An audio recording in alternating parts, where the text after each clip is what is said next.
beeksisi waldaa keenyaa akkuma tarii balbala kanarratti maxxanfamee jiru yoo argitan iddoo garaagaraatti suuraadhaa fi beeksisa argitu.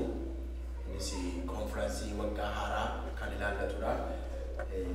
Konfiraansii waggaa haaraa nuyi Januaarii 8 yookaan amajjii 8 amma 10tti waldaa kanatti gaggeeffama. Tajaajiltoonni affeeramanii akka jiran beektu. Konfiraansiin keenya Januaarii 8 yookiin amajjii 8 sa'aatii 6tti jalqaba 6 PM galgala jechuudha. Gaafa Qidaamee yookaan Sanbata duraa immoo Januaarii 9 ganama sa'aatii 9 amma sa'aatii 11tti 9 to 11 AM kan tajaajiltootaatu jira. Ganama jechuudha. Galgaluma gaafasii amajjii 9 jechuudha. Galgala immoo hundumti keenya akkuma ammaa sagantaa sakalee hirmaachaa jirrutti konfiraansii hunduma keenyaaf ta'utu iyyuu galgala sa'aatii 5 PM irraa eegalee itti fufa jechuudha. Gaafa Sunday yookaan immoo Sanbata guddaa Januaarii 10 akkuma sagantaa noormaalii sa'aatii 10tti jalqabu 10 AM dhaa jalqabee konfiraansii itti fufa jechuudha. Kanaaf Januaarii 8 amma 10tti konfiraansii qabna. Kanaaf faarfattoonni affeeraman jiru. Akkuma suuraa isaanii argitanii Addisuu Qanaa Kanaadaarraa affeeramee tikeetiin kutamee fi qophii xumuratee jira dhufuudhaaf. Addisuu Waayimaa akkuma kana qophaa'aa jira. Kanaan dura sinitti himameera. Addisuun imbaasii tokko galee ba'ee amma immoo bor ganama galeetii dookumentii isaan dhiyeeffata gadi ta'ee fi hundumti keessan naa kadhadhaa jedheera. Kadhadhaa fi Waaqayyo akka balbala tajaajilaa gara kanatti banuu fi danda'uu fi Waaqayyo isa dura akka ol galuu fi kadhata dhuunfaa keessanittis kadhadhaa fi kanaan dura beeksifameera. Namni sagalee Waaqayyoo nu hirus obboleettii keenya Qannabatu suuraarraa akka argitan itti fufee torban darbe silaa first Friday of the month ture kan tajaajiltoonni keenya itti wal geenye kadhannu tajaajiltoota tun taane ji'a ji'aan yerootti gaafa jimaataa kadhannu ture halkanii garuu ayyaanaan gatii walirra bu'ee fi ji'a sadhuutti darbeera. Inni dhufus konfiraansiidhaan walirra bu'a gatii ta'ee fi ji'a sadhuutti darbeera jechuudha kadhanni jimaata halkanii. Dhumarrattis waa'ee sagantaa cuuphaa waldaa kanaa Februaarii 21 muddee 21 natti fakkaata. Muddee 21 cuuphaan ijoollee waldaa kanatti ta'a. Namoonni ijoollee cuupsifachuudhaaf itti yaadaa jirtanii pastoraal ofiisiitti yookiin maasreeshaattis maqaa keessan kennuu dandeessu. Beeksisi jiru kanuma Waaqayyo isin haa eebbisu.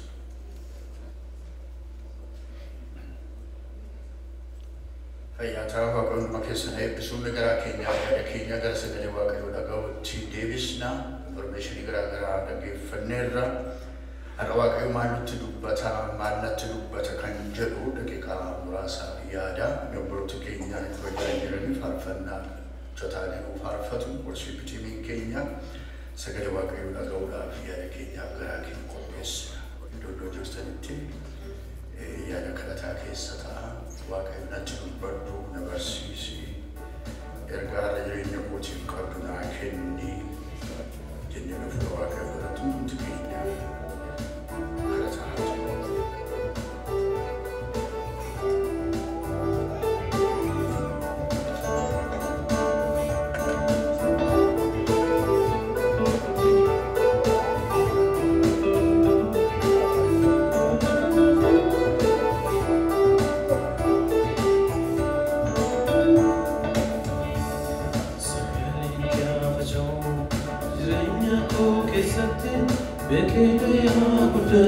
Ijaka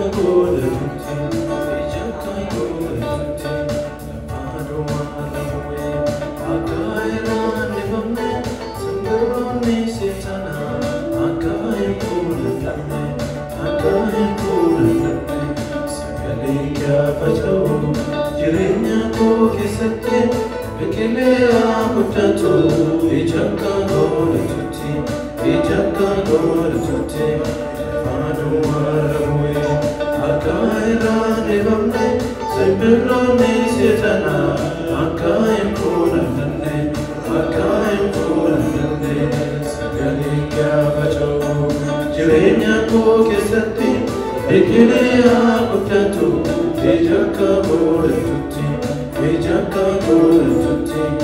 Nafanu walawe, akayana nivane, sembironi sejana, akayfuna nane, akayfuna nane.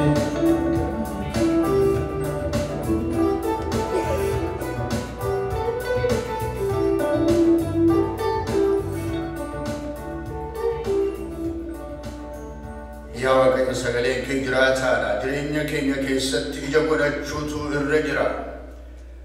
Sagaleen kee inni gara namaa dhufu geddarama fida.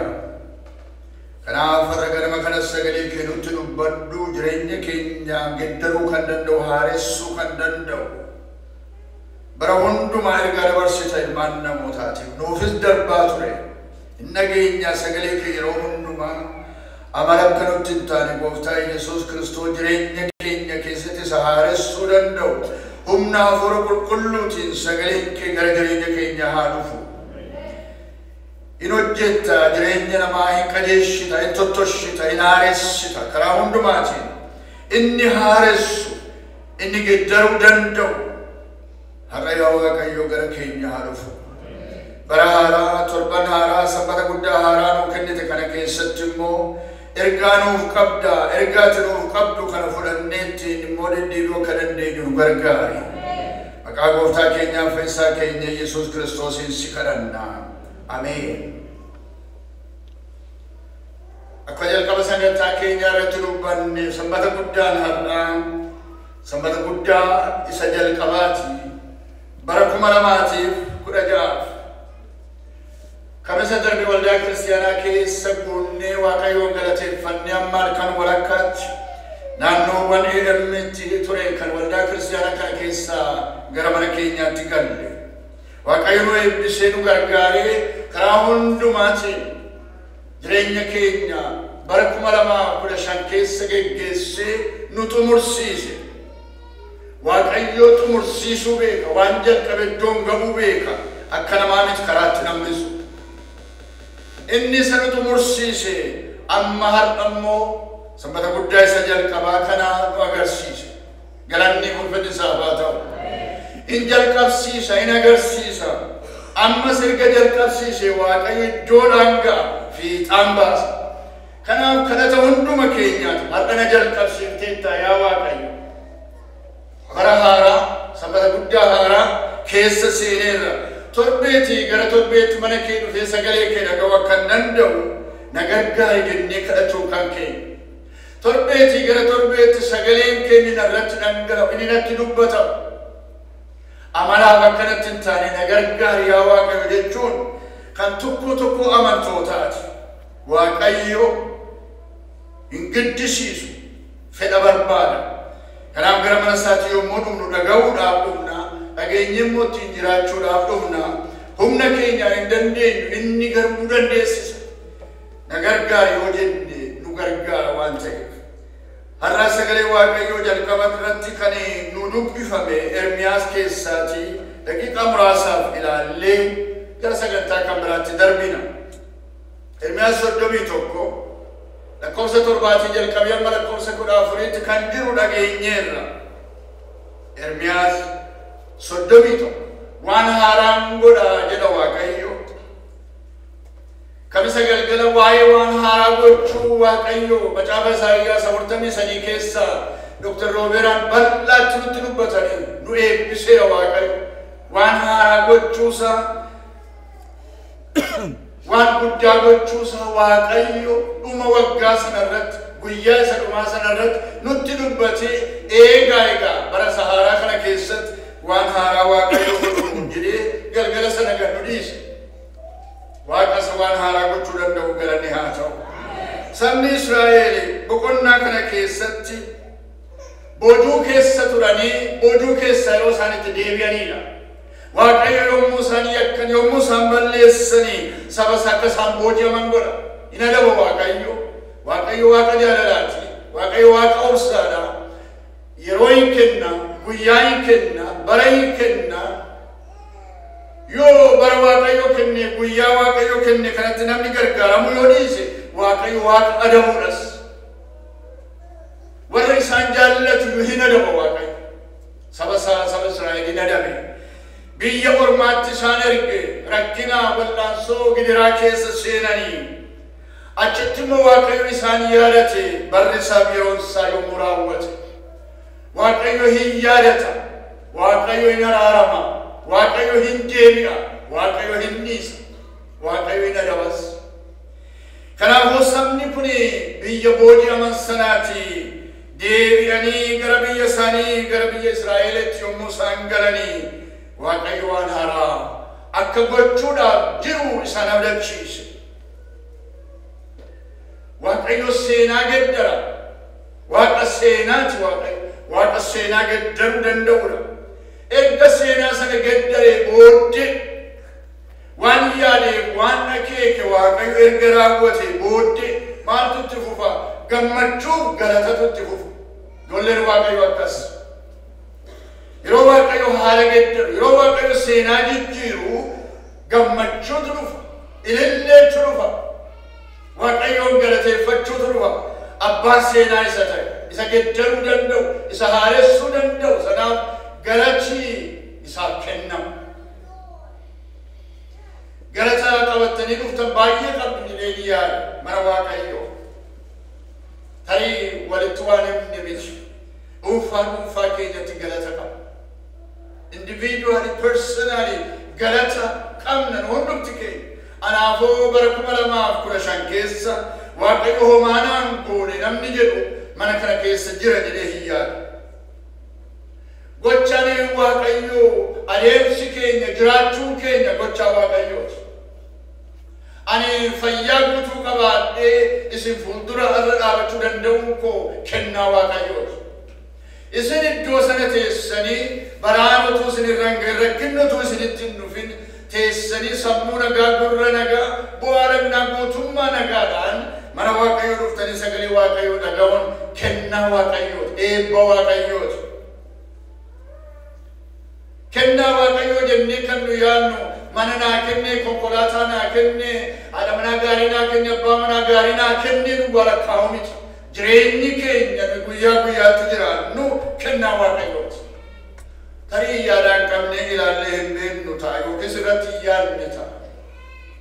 Bulee ta'ee dhufa sababii ta'e guyyaatii gara guyyaatti dhufa sababii ta'e rafanii ka'uun nyaatanii dhuguun mana gaarii keessa taa'uun konkolaataa ooffatanii hojii ofii nagaan naqanii nagaan deebi'uun ijoollee ofii mana barumsaatti erganii mana barumsaatti deebisanii fudhachuun gabaa dhaqanii gabaatii nagaatiin deebi'anii galuun biyya dhaqanii biyya nagaan deebi'anii dhufuun guyyaa guyyaatti yerootti waan ta'u sababii ta'e nutti mul'atu waan haaraa maaliitii jechuu dandeenya ta'a. Waan Waaqayyo guyyaa guyyaatti jireenya keenya keessatti raawwatu hundumtu waan haaraa. Har'i guyyaa haaraa, bor guyyaa haaraa, inni ittaanu guyyaa haaraa, inni ittaanu guyyaa haaraa. Waggaa isaa duwwaatu lakkaa'ama miti. Guyyaan isaa hin lakkaa'ama Waaqayyo biratti. Guyyaa isaa duwwaan lakkaa'ama miti. Yeroon isaa hin lakkaa'ama Waaqayyo biratti. Haaraa. Waaqayyo waan haaraa jireenya keessatti godheera. Warra galata qabdan ta'a. Warra Waaqayyoon galateeffattan ta'a. Mana Waaqayyoo yommuu dhuftan, yommuu faarfattan, yommuu dhaggeeffattan yaa Waaqayyo si haa galatu. Obboloota naa laattee naaf si haa galatu. Waldaa kiristaanaa naa laatteef si haa galatu. Maatii naa kenniteef si haa galatu. Lakkaa eebba keessa addanatti kana sana jedhee fiduu hin danda'u. Jireenya keessan keessatti eebba Waaqayyoo lakkaa'a. Waaqayyo Waaqa galataati. Waaqa seenaa geddaruudha. Saba Israa'el Waaqayyo seenaa isaanii jijjiire. Yeroo garbummaa jala jiran, yeroo miidhamaa jiran, yeroo gadi ba'uudhaaf ayyama gaafachuun barbaachisu, yeroo wallituuf ayyama gaafachuun barbaachisu, nyaachuuf ayyama gaafachuun yeroo barbaachisu, namni achi keessaa nan ba'a se'ee hin yaadu. Rakkinni kun isinii kama se'ee hin yaadu. Dukkanni kun isin bari'a se'ee hin yaadu. Waaqayyo garuu Waaqa seenaati. Dukkana hin bariisisa. warra abdii kutataniif abdii deebisee hin kenna, warra karaa irraa kaatan karaatti hin deebisa, warra joonjaan karaa hin agarsiisa, warra jibbaan guutan jaalalaan hin guuta. Waaqayyo Waaqa seenaati. Baay'een keessan jechuun danda'u hundi keessan Waaqayyo seenaa keessa geddareera. Tarii barri isin Kiristoos malee jiraattan barri ture. Barri jireenya dukkanaa keessa jiraattan barri tureera. Isini dur jedha Phaawulos Efesoon boqonnaa 5 keessatti yeroo jalqabu isini dur dukkanaa'oo turtan amma garuu iftaniit eenyuun jedha Gooftaatti iftaniit ture. Yesuus Kiristoos keessaan galanni ulfinni isaaf haa ta'u. Amma isin Kiristoos keessaan warra iftaniidha. Seenaa sana isatu fide, seenaa sana isatu eega, seenaa sana jireenya keessan keessatti kan jabeessu kan cimsu isa duwwaa. Waaqayyo seenaa gadda hin haaressa. Kanaafuu saba Israa'eliin ergamaan kun Waaqayyo biraa ergaa isaa dhufe. Waaqayyo biraa ergaa isaa dhufe isaanitti dubbata. Yommus durboonni isaanii gammadanii sirbu, dargaggoonni isaanii jaarsoliin isaanii gammadu. Ani Waaqayyo boo'icha isaanii gammachuutti nan diddiira. Qooda gaddanis isaan nan jajjabeessa, isaan gammachiisa. Itti fufa Waaqayyo boo'icha isaanii gammachuutti nan jijjiira, laafina isaanii jabinatti nan jijjiira, jibba isaanii jaalalatti nan jijjiira. Inni jechuu danda'u Waaqayyo duwwaadha. Obboleessa obboleettii ko inni hin jijjiiru. Waaqayyo Waaqa jijjiiruu danda'udha. Eega jijjiire immoo Waaqayyo waan nurraa eegu qaba. Yeroo jijjiiru gammachuu yeroo nuu kennu warra galataa yommuu nu godhu Waaqayyo waan nurraa eegus hin qabaata. Waan inni nurraa eegu tokkoffaanii galata. Erga galata dhiyeessine booddee isatti galateeffanne sana keessa akka jiraannu barbaada. Irraanfannee dhiifnee yeroo tokko yeroo lama duwwaa gammannee akka bira darbinu hin barbaadu. Isatti galateeffanne seenaa Waaqayyo hojjete, geddarama Waaqayyo fide, ifa Waaqayyo fide, abdii Waaqayyo fide sana keessa jiraannee akka nama seenaa haaraan isaa ta'eetti akka jiraannu barbaada.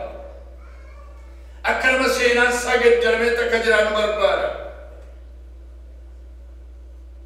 Bara kana keessa bara 2016 keessa waldaan kiristaanaa keenya bara kana kan irratti fookasii godhu, kan irratti yaadnu, kan irratti barannu, kan irratti Waaqayyoon kadhannu mata duree keessatti. Tarii yaada qabdanii ni ilaalle mata dureen barreen gaddaa ka'eera yeroo lixan. Mata dureen barreen gaddaa ka'ee barana mata dureen kan biraan iddoo bu'eera. Bara kana keessa kan irratti yaaddanii yeroo asii gadi baatan ilaala. Yeroo achi lixan mul'ata. Yeroo asii gadi baatan hin argitan dugda keessan duuba jira jechuudha. Garagaraatti ilaala. Mana keessan keessatti jireenya keessan keessatti irratti yaada. Innis immoo kan inni jedhu dhaqxanii ija akka godhataniif ani isin kaaseera. Galanni Waaqayyoo haa ta'u. Akka dhaqxanii ija godhataniif isin kaaseera. Callumattanii biyya lafaa keessan teessan. Warra kaan ijji wal fakkaatanii jiraatan. Warra kaan irraa adda taatu ija godhattu. Hin guddattu, hin bal'attu. Hundee gadi fageenya sagalee Waaqayyoo keessatti qabaattu.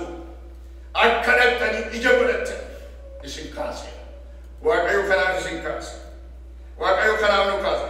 Bartoota isaatiin akkas jedhe. I chose you to go and bear fruits. I chose you to go and bear fruits. Dhaqxanii akkasin ija godhatan hin barbaadu. Maseentanii akka haftan hin barbaadu. Qofaa akka haftan hin barbaadu.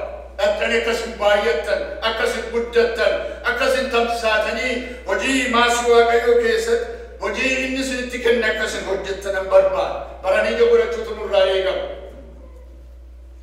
Bal'aattiin nageenyaa gara fuula duraatti 5 years strategic plan waldaan kiristaanaa keenya kan qopheessite ija godhachuu waldaa kiristaanaa keessaa tokko. Waggaa 5 keessatti kana goonaa, sana goonaa, kana goona yommuu jennu mana isaatu godha miti. Martuma sarratti eenyutu godha miti. Hundumti keenya kana gaarii goonee beekna. eegama. Bara kana keessa Waaqayyo waan nurraa eega. Seenaa haaraa yommuu nurratti hojjetu, yeroo Waaqayyo nu eebbisu, yeroo Waaqayyo nu geddaru, yeroo Waaqayyo humna nu ta'u, Waaqayyo nu wajjin hojjechuu barbaada. Ija akkasin godhatte ija akkan godhadhu barbaada. Sabni keenya baay'eetu rakkataa jira, baay'eetu boo'aa jira, baay'eetu gaddaa jira. Baay'eetu gargaarsa keenya barbaada. Waldaan kiristaanaa biyya keenya keessa jiranii yeroo kamii caalaa guddataa jiru, yeroo kamii caalaa bal'ataa jiru, garuu humna qaban. Kiristoosin hin barbaadu, Kiristoosin hin jaallatu. Amantiin kiristaanaa biyya keenya keessatti jabaataa cimaa jira. Garuu humni horii saba keenya sababii haalli jireenyaa itti ulfaataa ta'e, sababii hiyyumni bara baay'ee keessa ture, haala isaa hundumti keenya gaarii godhe isaa hin beeknu, waldaa isaa ijaarratee, luba isaa qacaratee, waan hojjechuu barbaadu hojjetee, akka garaa isaatiitti jiraachuun immoo iddoo baay'eetti humna isaatii ol. Amma iddoo kanatti dhageenyeerra. Biyyaa kan dhufan kan nutti himan dargaggoota duwwaa. Dargaggoota duwwaadha jechuun hojii qaban jechuudha hiikansa. Humni jira, horiin hin jiru. Karaa kan biraatiin haalli isaa mijataa miti akka hojjetaniif. Kanaaf baay'een iddoo garaa garaatti wallaansoo akkasii qabu. Bara kana egaa Waaqayyo inni seenaa keenya jijjiiree asiin nu ga'e kuni hojii akka hojjennu barbaada. Hojii hojjechuudhaaf haa qophoofnu. Saabessa duraan dursee Waaqayyo kan kee hojjeteera obboleettii. Waaqayyo duraan dursee kan kee hojjeteera. Mana keetiif hojjeteera. Ilma keetiif, intala keetiif hojjeteera. Siif hojjeteera. Hojii sii kenneera. Jireenya sii kenneera. Mana sii kenneera. Konkolaataa sii kenneera. Waan maateriyaalitii naannootti ilaalamu ilmaan namaa waan barbaadan hundumaa sii kenneera. Hala biyya kana keessa warra jiraatan, warra keessatti dhalatanii guddatan ol jiraata baay'een keenya. Maqaan Waaqayyoo haa eebbifamu. Maqaan Waaqayyoo haa ulfaatu. Bor ijoolleen koo maal nyaatu, maal uffatu, eessa bulu wanti jedhamu hin jiru. Yeroo baay'ee galgala ganama yeroo dhufuudhaan mana kana duubaan education buildingii duubaan iddoo gara furnace roomiitti lixan iddoo gadi kufaatu jira. Roomii mana namni keessa jiraatu kan fakkaatu. Haadha ganamallee ilaaleera. Namooti miilla isaanii cabbiirra adeemee dhufee achi gadi bu'ee achi rafu argina. Addana biildingii argu ba'a. Nu keessa namni bakkee rafu jira. Lafa ciisu namni dhabe jira. Warra biyya kanatti dhalataniidha isaan kan kana ta'an. Yeroo tokko lama waraqata caafnee achi keenyerra rakkina inshuraansii sodaachuudhaa kan ka'e. Waldaa kiristaanaa gochuu torra jira jechuudhaaf miti. Garuu seera biyya kanaatti rakkina fiduu danda'a. Sababii ta'e adaraa yoo gargaarsa barbaadne ilaa iddoo akkasii dhaqe, iddoo akkasii dhaqe, telefoona akkasii bilbili jennee informationii maxxansinirraa they never listen. Deebi'anii hirma dhufu. Iddoo bulanii qaba waan ta'eef. Naannoo keessan yoo ilaaltan waan baay'ee hubachuu dandeessu. Mee isatti gungumnu caala isa Waaqayyo seenaa haaraa yerootti gara yerootti jireenya keenya keessatti hojjetaa jiru, hojjetaa ture ayyaana. Dargaggeessi keenya guddataa jira.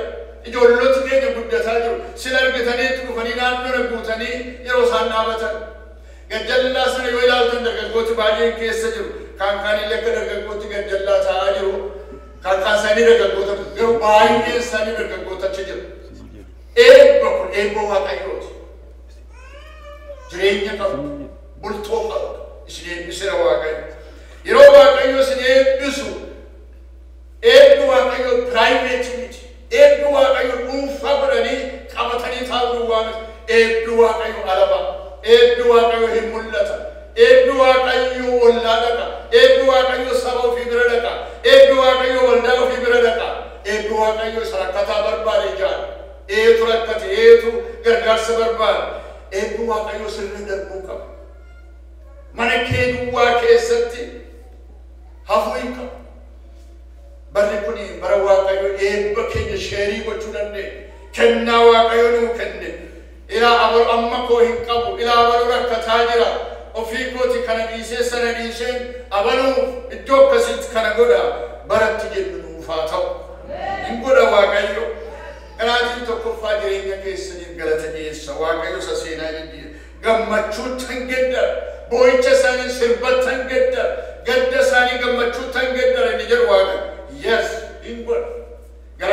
ulfinni isaa haa ta'u. Seenaa keessatti argineera Waaqayyo isa hojjetee darbe. Waaqayyo seenaa keessatti nama tokko duwwaa hojjetee hin darbine har'as hojjetaa jira. Gara fuulduraattis itti fufee hin hojjeta. Waldaa kiristaanaa keenya keessattis hojjetaa ture, ammas hojjechuu itti fufa.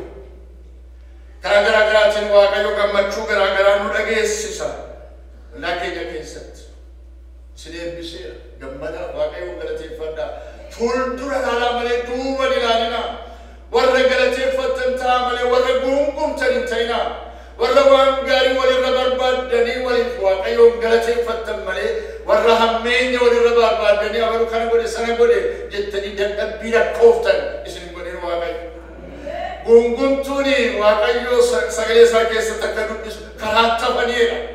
Lafa duwwaa keessatti tafaneera. Warri guunguman. Guungumuun nama adeemsisu.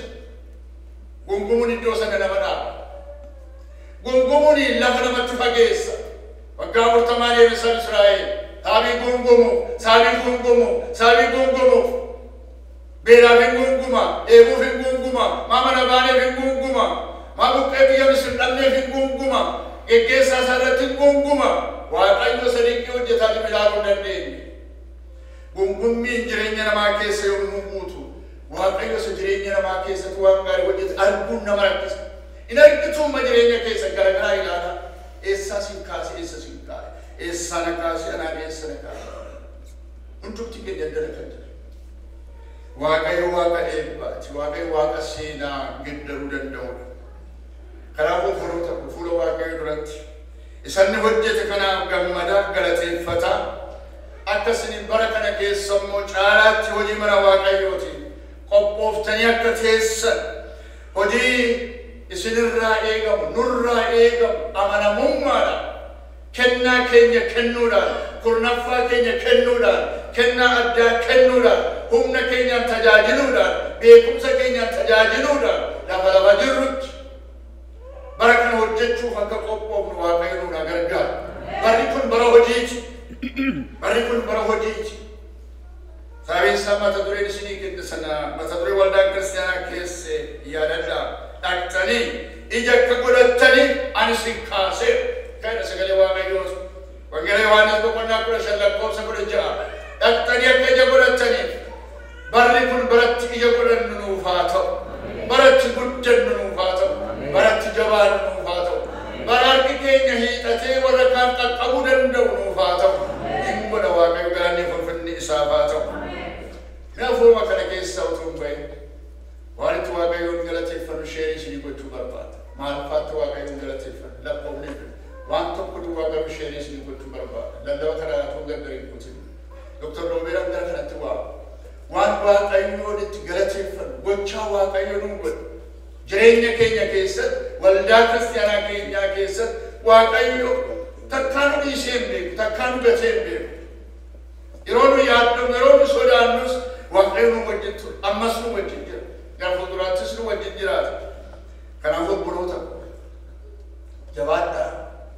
Barri kun kan keenya, barri kun bara mo'ichaa, bara hojii, baratti Waaqayyo saba isaa jabeessee dhaabee, waldaa kiristaanaa isaa ijaaree, nummoo warra diigaman ijaaruu ta'uu akka dandeenyu barannetti nu gargaaru akka ta'e hubattanii cimnee dhaabachuu akka dandeenyu Waaqayyo hunduma keenya haa gargaaru.